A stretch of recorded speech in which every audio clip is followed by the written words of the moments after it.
You aren't going anywhere. My sister looked me dead in the eye, tore my passport in half, and dropped it straight into the toilet bowl. As the water swirled my $6,000 and my freedom down the drain, she smirked and said, "Now you have to stay and watch my kid." I looked at my parents, waiting for them to scream, to stop her, to do something. They didn't. They stood in the doorway and laughed. In that second, I realized this wasn't a family home anymore. It was a prison, and I had to break out. I stood there watching my future swirl down the drain while the people who were supposed to love me laughed. Before I tell you what I found in my father's office that changed everything, drop a comment. What is the one thing a family member has done to you that you will never forgive? I slammed my bedroom door and shoved a chair under the handle. My hands were shaking so hard I could barely zip my suitcase. I didn't cry, I didn't collapse on the floor. I grabbed the stack of invoices on my desk, the proof of every late-night freelance graphic design gig I had worked for 2 years, and threw them into my bag. My name is Jenna Weaver. I'm 24 years old, and for my entire adult life, I have been the family bank. I looked at the spreadsheet taped to my wall. $6,500. That was the number. That was the Italy fund. It wasn't gift money. It was thousands of logos designed at 3 in the morning, thousands of skipped lunches, thousands of times I said no to my friends so I could say yes to this one dream. And in less than 10 seconds, Cadence had flushed it all away. But as I swept my clothes into the suitcase, the real number flashed in my mind. $15,000. That was the running total of loans I had given Cadence over the years. Emergency rent money, car repairs that never happened, loans that turned into gifts the moment the check cleared. And then came last week. The memory hit me, sharp and cold. Cadence had cornered me in the kitchen, her eyes gleaming with that predatory sweetness. She didn't ask me to babysit Leo. She asked for $6,000. She wanted a mommy makeover plastic surgery she claimed she deserved for birthing a grandchild. When I told her that money was for my trip, for my life, her face didn't fall, it hardened. That was the moment I finally understood the math of a narcissist. To Cadence, my savings weren't my property. They were a resource she hadn't tapped yet, and my refusal wasn't just a no, it was a theft. In her twisted ledger, my success was a direct insult to her struggles. She didn't destroy my passport because she needed a babysitter. She destroyed it to balance the equation. If she couldn't have the money, I couldn't have the joy. She needed to bring me back down to zero, to make sure the little sister stayed little. I snapped my suitcase shut. They thought this was about a vacation. They thought I was throwing a tantrum over a missed flight. They didn't realize that the ledger was full. I was done paying the Cadence tax. I grabbed my bag and headed for the door. I wasn't just leaving for the night, I was closing the account for good. I didn't run. Running makes you look like prey.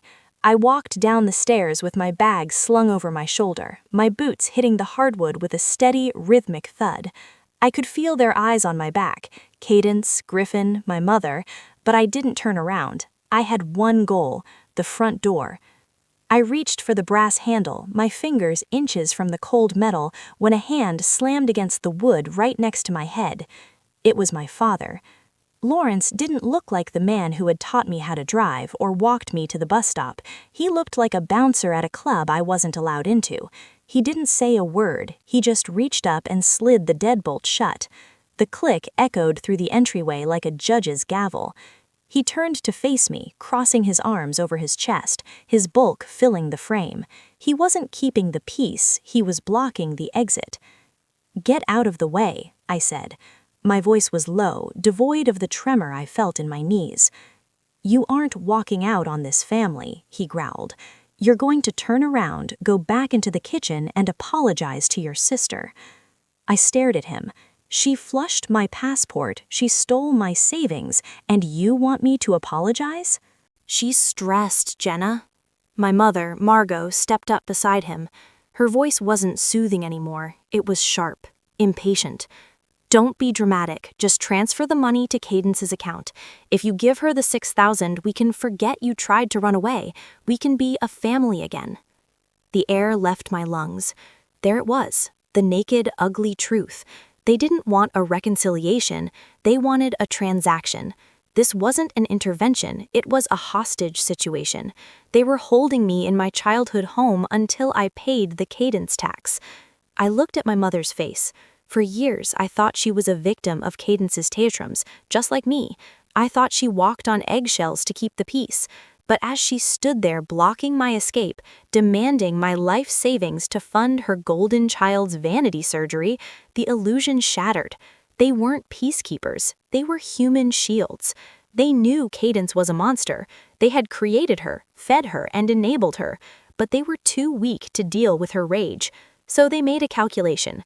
It was easier to sacrifice me, the quiet one, the good one, than just stand up to the tyrant. They would rather watch me bleed financial death than listen to Cadence scream for 5 minutes. They weren't protecting the family. They were protecting their own comfort at the expense of my survival. "You're not asking for help," I said, my voice cutting through the tension. "You're extorting me." "We're parenting you," Lawrence shouted, his face reddening. "Now give us the phone and make the transfer, or you aren't leaving this house." I looked at the deadbolt. I looked at my father's clenched fists. I realized I couldn't push past him. He was stronger than me, and he was desperate. But he forgot one thing. I grew up in this house too. I knew where the skeletons were buried, and I knew exactly where he kept his secrets. "Okay," I lied, stepping back and dropping my bag.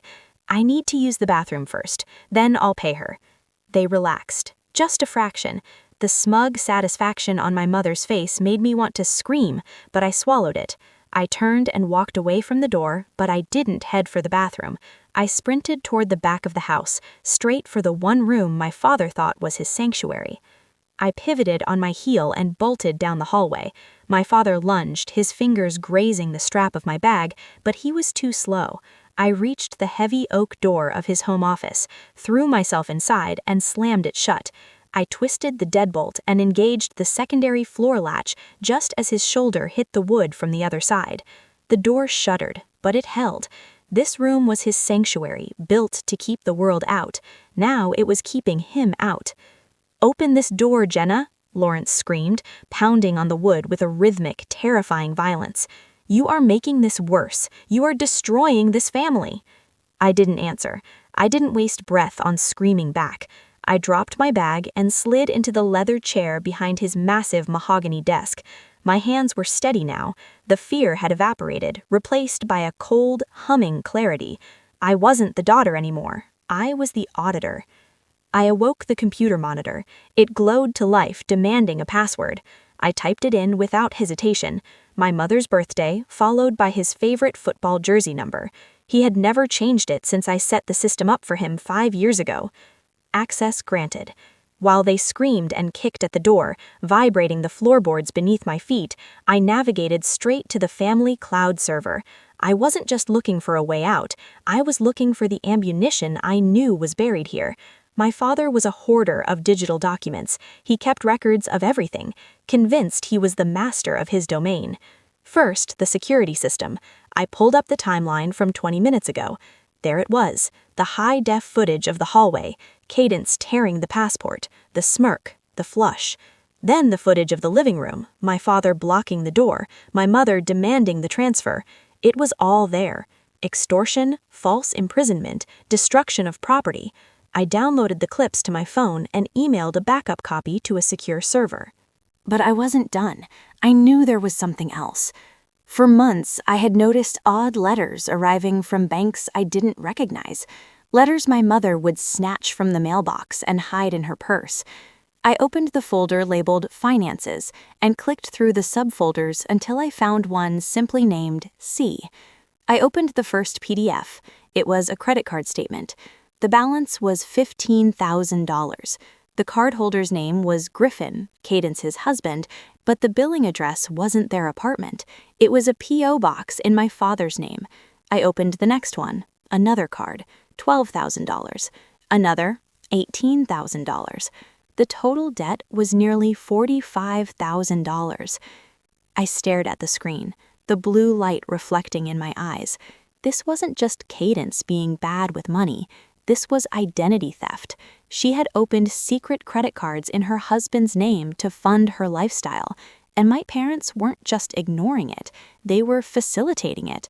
They were receiving the statements, hiding the mail, and helping her make the minimum payments from their retirement accounts to keep Griffin from finding out.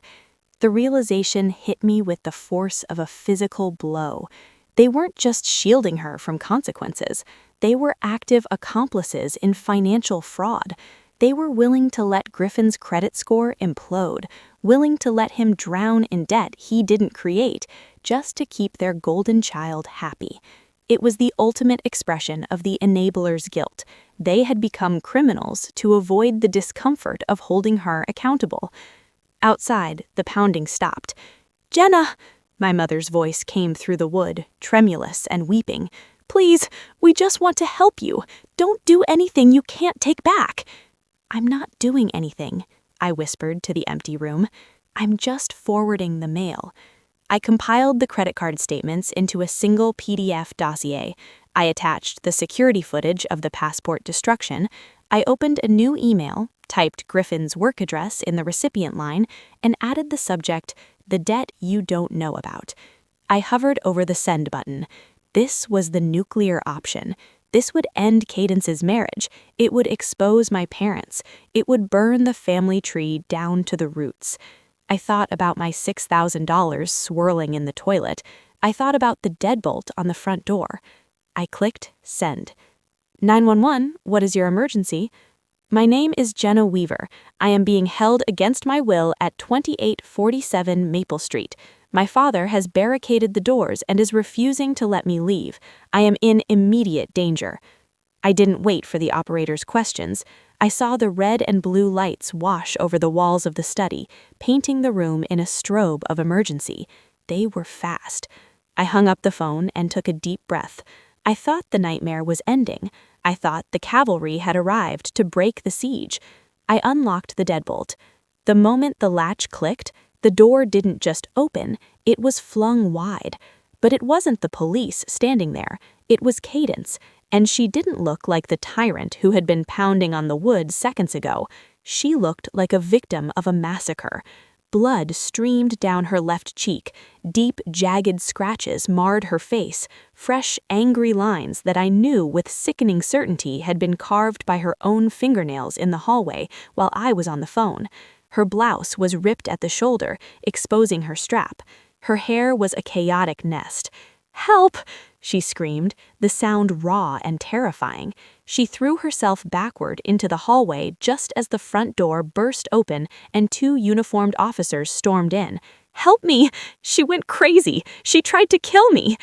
She collapsed at the feet of the lead officer, sobbing hysterically, her body shaking with what looked like trauma, but was actually adrenaline. She pointed a trembling finger at me, standing frozen in the doorway of the office. "My sister, she attacked me. She stole my diamond ring, and when I tried to get it back, look what she did." I stood there, my hands empty, my bag on the floor. I hadn't touched her. I hadn't been 10 feet of her since I ran for the office. The officer looked at me. He didn't see a hostage who had locked herself away for safety. He saw a cold, unmoving woman standing over a bleeding, weeping mother. "Ma'am, let me see your hands," the officer ordered, his hand resting on his holster. "I didn't touch her," I said, my voice calm but tight with shock. "She did that to herself. She's lying." "She's not lying!" My mother's wail pierced the air. Margot rushed forward from the kitchen, dropping to her knees to wrap her arms around Cadence, cradling the monster she had created. She looked up at the officer with tears in her eyes, tears for the wrong daughter. "Jenna just snapped, officer. She's been unstable for weeks. She was demanding money from us, and when we said no, she lost it. We tried to keep her in the office to calm her down until you got here." I looked at my father. Lawrence stood by the door, his face a mask of sorrowful regret. He nodded slowly. "It's true. We were trying to protect her from herself. We didn't want to call you, but she got violent. It was a masterclass in betrayal. They weren't just lying, they were rewriting reality in real time. They were willing to send me to jail, to give me a criminal record, to destroy my entire future, just to protect Cadence from the consequences of her own tantrums. They had chosen their side, and it wasn't the side of truth, it was the side of least resistance. The officers spun me around. Cold metal bit into my wrists. "You are being detained for domestic assault." I felt the handcuffs click shut. The sound was final, suffocating. The physical weight of them dragged my arms down, pulling my shoulders forward. I was being arrested in the home I grew up in, framed by the people who raised me.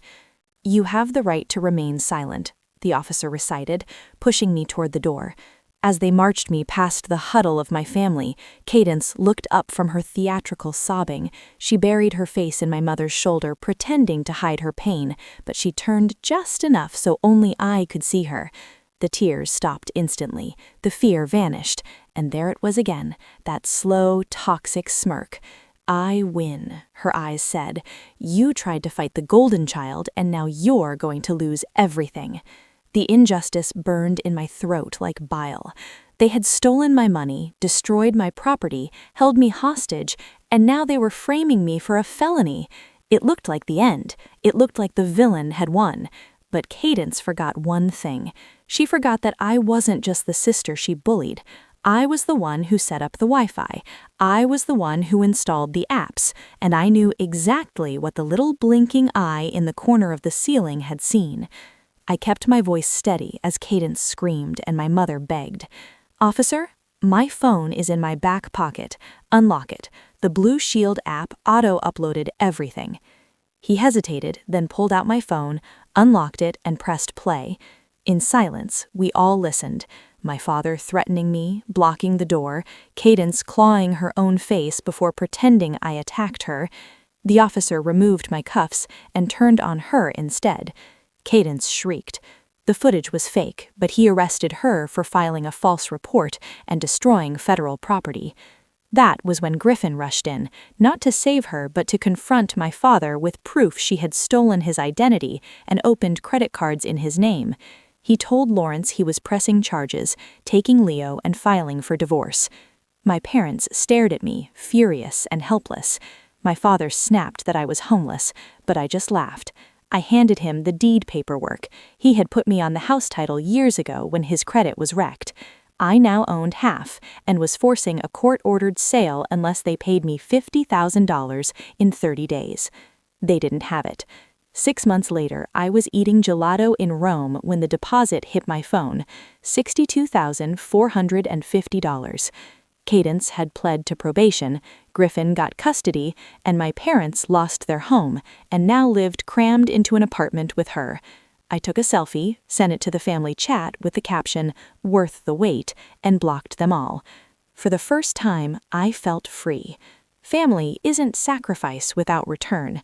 Peace comes from walking away and winning.